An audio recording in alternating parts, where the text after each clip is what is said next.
warahmatullahi wabarakatuh. Pada kesempatan kali ini, kami dari kelompok 6 akan membahas tentang prenatal.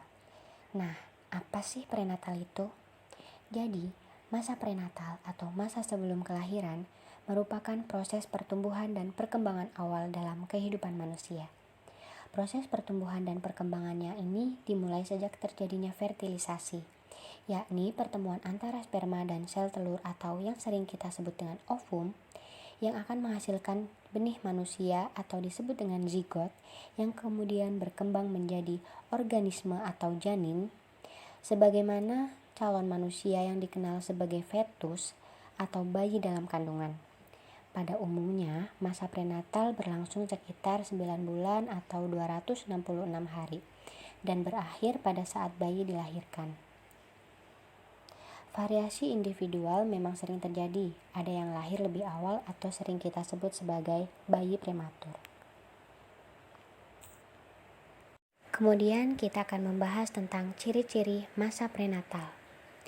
Ciri-ciri masa prenatal yang pertama, adanya pengaruh kondisi-kondisi dalam tubuh ibu yang akan menunjang perkembangan sifat bawaan dan perkembangannya.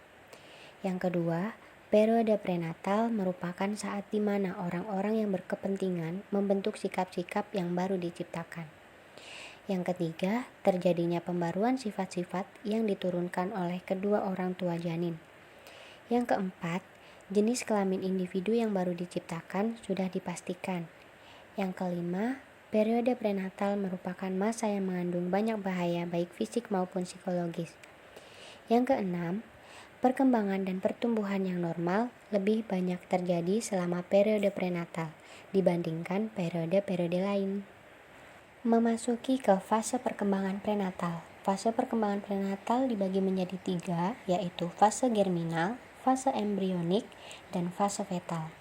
Nah, yang pertama adalah fase germinal atau tahapan germinal.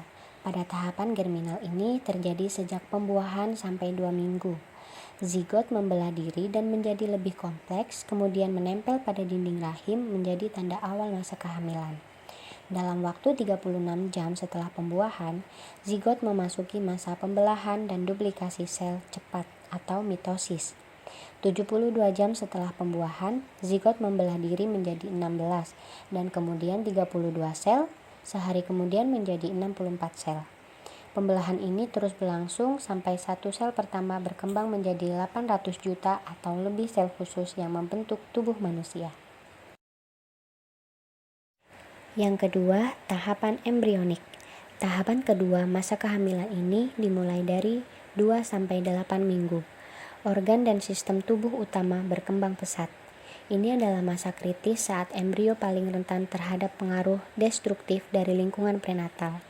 Janin laki-laki lebih memiliki kemungkinan untuk mengalami keguguran secara spontan atau dilahirkan dalam keadaan meninggal daripada janin perempuan. Walaupun sekitar 125 laki-laki dikonsepsi untuk 100 perempuan. Fakta yang dihubungkan dengan mobilitas sperma dalam membawa kromosom Y yang paling kecil, hanya 105 anak laki-laki yang dilahirkan untuk setiap 100 perempuan. Kerentanan laki-laki berlanjut setelah dilahirkan, lebih banyak dari mereka yang meninggal di awal kehidupan, dan di setiap tahapan kehidupan, mereka lebih rentan terhadap berbagai macam penyakit. Hasilnya, hanya ada 96 laki-laki untuk setiap 100 perempuan di Amerika Serikat. Yang ketiga adalah tahapan fetal. Tahapan ketiga masa kehamilan ini dimulai dari 8 minggu sampai dengan masa kelahiran. Selama masa ini, janin tumbuh dengan pesat sekitar 20 kali lebih besar daripada ukuran, panjangnya, dan organ sekaligus sistem tubuh menjadi lebih kompleks. Sentuhan akhir seperti kuku jari tangan dan kaki tumbuh serta kelopak mata terbuka. Tingkat aktivitas dan pergerakan janin menunjukkan perbedaan individual yang ditandai dengan kecepatan jantung mereka yang berubah-ubah. Janin laki-laki, terlepas dari besar dan ukurannya, lebih aktif dan cenderung lebih semangat saat bergerak selama masa kehamilan. Dengan demikian, kecenderungan bayi laki-laki untuk lebih aktif dibandingkan bayi perempuan mungkin merupakan bagian dari pembawaan sejak lahir. Faktor-faktor yang mempengaruhi perkembangan prenatal. Yang pertama ada teratogen. Bila teratogen beraksi pada awal kehamilan saat proses pembuahan dan organogenesis, bisa jadi berdampak negatif pada janin yang mengakibatkan kelainan anatomis. Namun, apabila teratogen beraksi pada saat organogenesis sudah lengkap dan matang di usia kehamilan tua, kemungkinan tidak menyebabkan kelainan anatomis. Yang kedua, ada faktor ibu. Ibu menjadi kunci utama yang sangat berpengaruh terhadap perkembangan janin, sehingga kondisi fisik dan psikis ibu harus dijaga agar janin berkembang dengan sempurna. Selain itu, penyakit dan kondisi ibu selama kehamilan bisa mengakibatkan infeksi, kelainan, dan kerusakan selama proses kehamilan yang menyebabkan bayi lahir kurang sempurna. Selain dari penyakit, usia ibu juga mempengaruhi janin. Ibu yang hamil di usia beresiko, yaitu saat remaja atau di bawah umur 18 tahun, dan saat usia ibu sudah memasuki dewasa sekitar 35 tahun, bayi yang lahir dari ibu remaja kebanyakan mengalami prematur dan keguguran. Pada ibu yang berusia parubaya, kehamilan bisa berkaitan keguguran, keterbelakangan mental pada bayi, dan komplikasi penyakit. Kemudian ada dari faktor ayah. Ayah yang berperan penting dalam perkembangan optimal janin. Perhatian dan kasih sayang seorang ayah kepada ibu akan membuat emosi ibu menjadi stabil, tenang, dan bahagia. Simulasi ayah pada janin dan sering mengajak bicara janin dalam kandungan juga dapat menenangkan janin, membangun ikatan emosional bayi dengan ayah. Dari suara dan sentuhan bayi bisa berdampak pada perkembangan bahasa bayi. Kemudian ada faktor dari lingkungan. Polusi dan bahan-bahan beracun yang semakin banyak di suatu lingkungan dapat membahayakan kondisi janin dalam kandungan dan berkaitan dengan keterbelakangan mental pada anak. Bahaya fisik pada masa prenatal. Yang pertama, pada periode zigotik. Menurut Hanlock 1980, ada kelaparan. Zigot akan mati kelaparan apabila hanya sedikit kuning telur yang mempertahankan kehidupannya sampai zigot itu dapat menempelkan diri pada uterin, atau bila zigot terlalu lama tinggal di tuba Fallopi. Yang kedua, kurangnya persiapan uterin. Implantasi tidak dapat terjadi bila pada waktunya dinding uterin belum siap menerima zigot karena adanya ketidakseimbangan kelenjar. Yang ketiga, ada implantasi di tempat yang salah.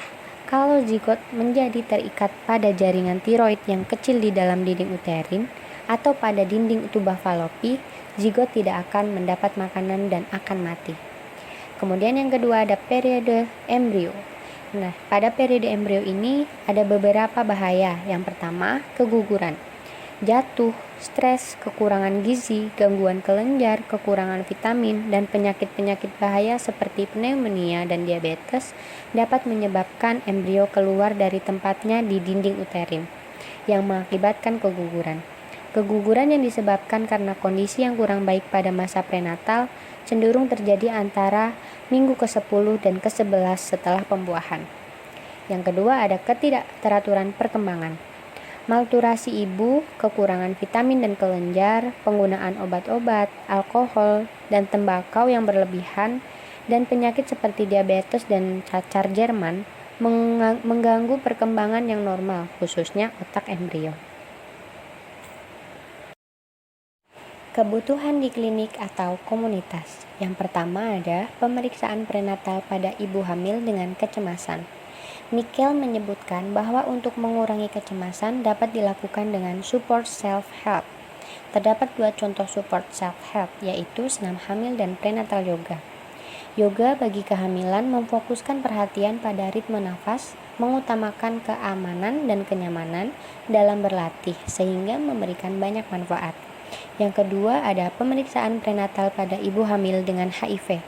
Untuk meningkatkan sistem imun wanita hamil dapat diberikan konseling mengenai nutrisi, istirahat tidur, latihan fisik, dan manajemen stres. Apabila sudah terdiagnosa infeksi HIV, wanita diberi penjelasan tentang konsekuensi yang mungkin terjadi pada bayinya, beri konseling tentang cara berhubungan yang aman, penggunaan kondom. Kemudian hubungan seksual orogenital tidak dianjurkan pada masalah ini. Jika perlu, rujuk ibu untuk menjalani rehabilitasi untuk penyalahgunaan obat. Yang ketiga ada pemeriksaan prenatal dengan ultrasonografi. Pemeriksaan ultrasonografi serial untuk memantau kehamilan akibat meningkatnya resiko restriksi pertumbuhan, kelainan cairan ketuban, dan kematian janin. Dilatasi usus intraabdominal, polihidramnion, dan dilatasi lambung meningkat resiko terhadap komplikasi pasca kelahiran. Metode persalinan dan waktu persalinan diperdapatkan dalam literatur ini. Kami merekomendasikan persalinan pada usia kehamilan 37 minggu dengan metode seksio sesar. Manajemen neonatal meliputi persalinan di fasilitasi kesehatan tersier dengan perawatan multidisiplin. Manajemen bedah pasca kelahiran meliputi penutupan bedah primer, penutupan terhadap dengan silo, atau penutupan umbilikus tanpa jahitan.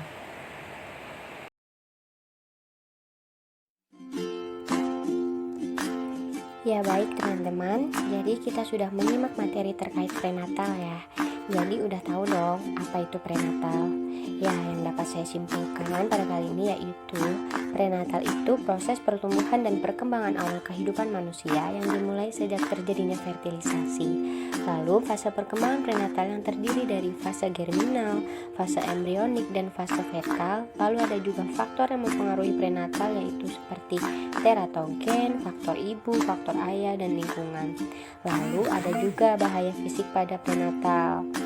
Nah, seperti yang udah teman-teman tahu, semoga materi ini bermanfaat ya untuk teman-teman semua. Terima kasih. Wassalamualaikum warahmatullahi wabarakatuh.